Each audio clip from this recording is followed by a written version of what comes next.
Hello everyone, my name is Burak Aras. I'm a second year student at the Bilkent University. This is my final term project for the EE 212 course. So this is a self-defense system. It consists several materials. Let's check them.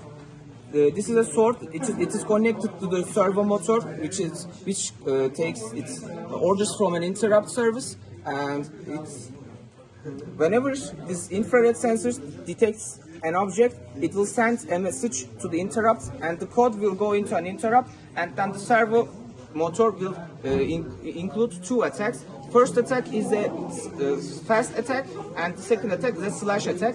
The fight will be represented via four modes. This includes a buzzer and three phases of which are all connected to the LEDs. Each of these LEDs are connected to an interrupt. An interrupt triggers, and whenever the phase change occurs, the mode of the attack changes. This is the KL25Z board, and this is the project. And let's start to the demonstration part. I'm touching the infrared sensor and it shuts off the buzzer. This was the first phase of the fight, and the sword keeps attacking the monster. Second time I touch, the second LED will go down, but the sword makes a slash attack, and the third time I hit the monster, the third phase will go, and then the sword will continue its attack. This was the demonstration part of the project. So this is a basic explanation of my code. These are the LED pins. The PTC 1, 2, 3 and 4 was selected. Each of these are connected to mask variables, and the way I keep track of the phase is the LED state, which includes how many LEDs are on. One buzzer is counted like one of the LEDs, which is why there is four of them. The variable to keep track, the current LED keeps track of how many LEDs are on right now.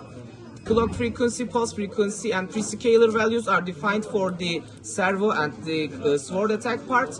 These are the general functions that are defined over here. The situation starts with a 0, which implies that the infrared sensor does not detect anything. In the generate pulse part, the PWM signal starts to be generated and sword starts to attack. In these LED pins are connected to the port C part. This is defined over here. The LED pins in these parts, the LED pins are defined as output pins, and in these parts, the GPIO and pull-up register parts are done. The global enable IRQ interrupt handler is being enabled here, and this stuff controls the servo and the sword. Situation becomes 1, which means that my hand is over the obstacle detector. The servo angle starts from 0 with a 0 delay, and then it goes the 3300, which is the 180 step. This part, the IRQ handler, this toggles the situation and starts to turn off the LEDs.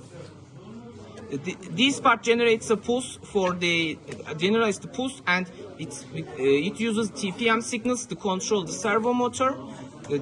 There is an interrupt function and clock enabled part. The PTD6 is connected to my IRQ, my infrared sensor, and these delays are for the servo. These delays are used to create the attacks. Thank you for listening.